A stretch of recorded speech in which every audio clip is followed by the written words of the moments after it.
So guys, welcome to Battle Beyond the Stars, a Star Wars clone? Are you sure? Maybe not. Let's take a look. So, Battle Beyond the Stars, released in 1980, produced by the legendary Roger Corman. This is such a great film. I watched it on my own earlier in the week, and then a buddy of mine, my buddy Joe, and we did a watch party last night.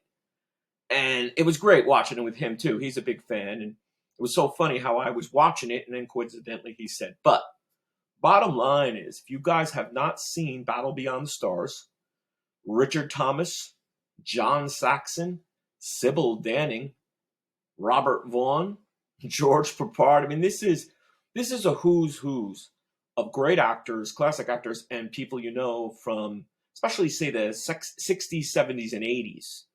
And I can't recommend it more. Now, many people, and deservedly so, say it's a Star Wars clone or Star Wars ripoff.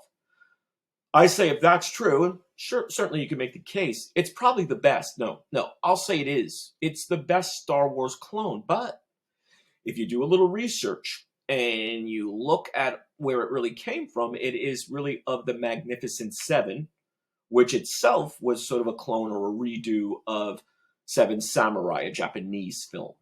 So, and Magnificent Seven is one of my favorite films. So that's really where it kind of comes from. That's the inspiration. I guess the timing, you look, at Roger Corman, he always was trying to capitalize on stuff that was going on. So, and a big hit, and obviously Star Wars was. Now, this was 1980 when Battle Beyond the Stars was released, and Star Wars was 1977, and then I guess, Empire Strikes Back was 1980. Take a look. There are worse movies, and there are not better, as I said, clone Star Wars, or say Star Wars-esque, or just sci-fi, space opera. Richard Thomas, in my book too, I think he plays a better Luke Skywalker, if that's what you want to call it. I have no qualms and complaints really with Mark Hamill. But he's kind of whiny, as everyone knows, the whiny character, the whiny Luke in Star Wars. And Richard Thomas is not. He's not a whiny guy.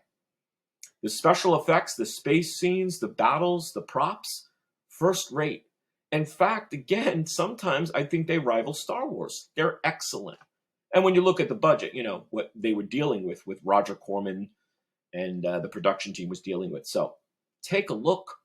Battle Beyond the Stars, you could do worse. You can't do much better in terms of a Star Wars clone and just a great sci-fi space opera film. Hope you guys are enjoying. Hope you're subscribing. See you soon.